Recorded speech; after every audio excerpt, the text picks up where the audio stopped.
Infrastructure needs to be planned and constructed on a continental scale.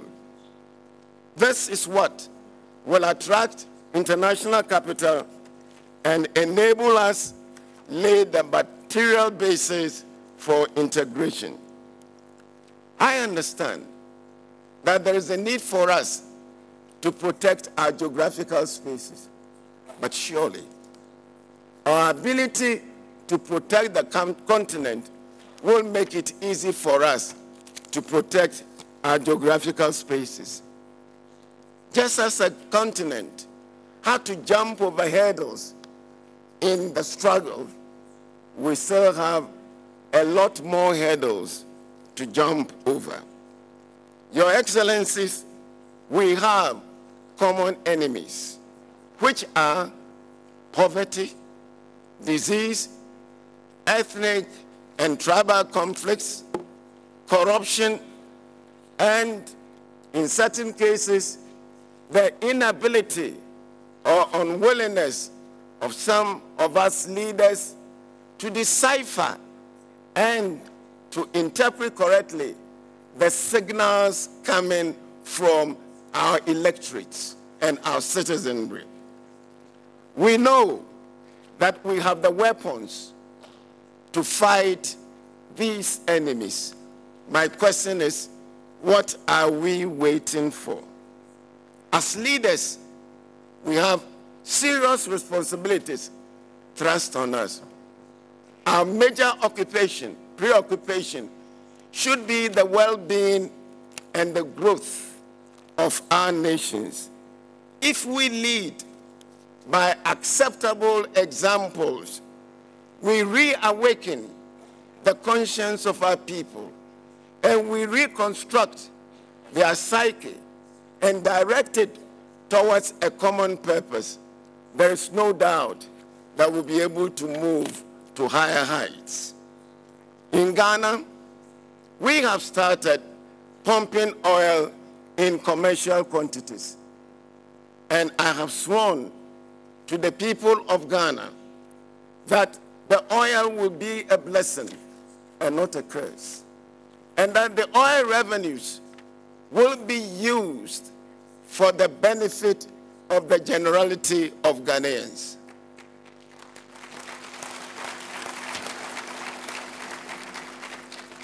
This is a solemn pledge that I have made to my people. And ladies and gentlemen, nothing will make me move away from this position.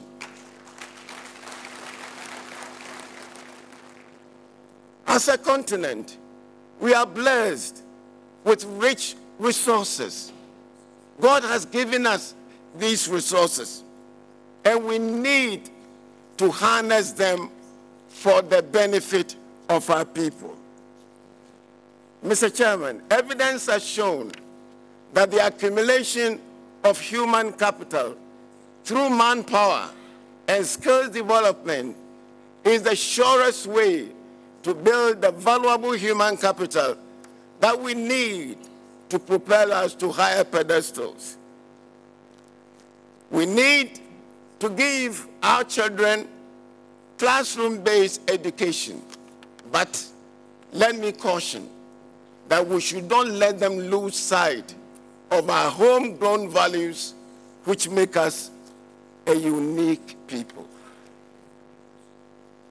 While our children must also be encouraged to learn our history and the inherent contradictions, because after all, contradiction is the motto of all human development. Distinguished ladies and gentlemen, let our children have the needed confidence in us, and let them be able to espouse our values as Christians. Distinguished ladies and gentlemen, we as leaders have particular responsibilities.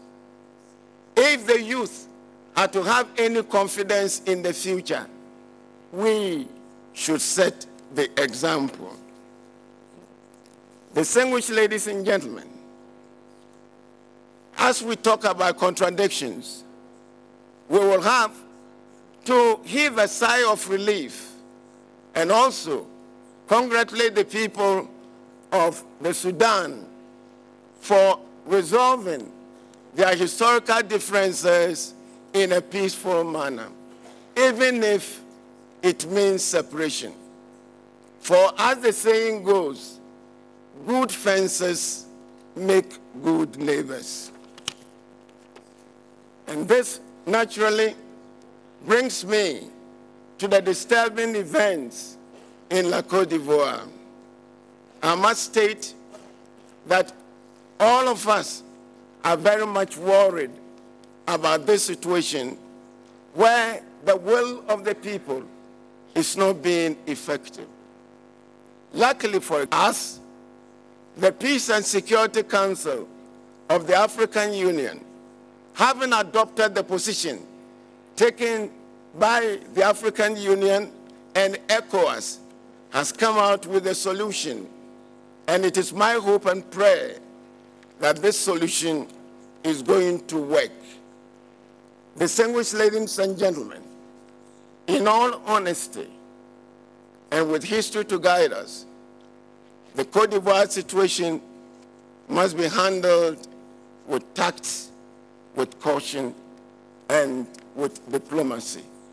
And I'm happy that the Peace and Security Council is showing the way.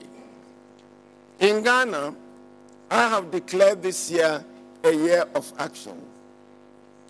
Perhaps the African Union can take a cue from this and also declare this year a year of action. But let me say that it will be beneficial to all of us if we should leave Addis Ababa with a greater resolve to achieve greater unity and deepen our integration. It is important, ladies and gentlemen, for us to know that there are more things which unite us than divide us as a people. Let us therefore hold on strongly to the things which unite us and make every effort to get rid of the things that divide and prevent us from making the best use of the potential which we already have.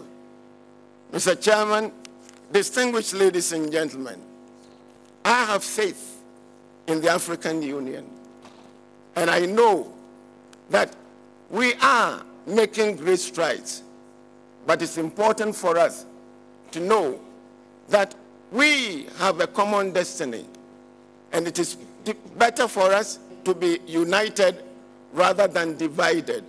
We have to learn from one another, and we have to take advantage of the best practices. I can see light at the end of the tunnel, and I know that our shared values are going to inure to the benefit of our dear continent. Mr. Chairman, ladies and gentlemen, thank you for your attention, and may God continue to bless Africa. Thank you.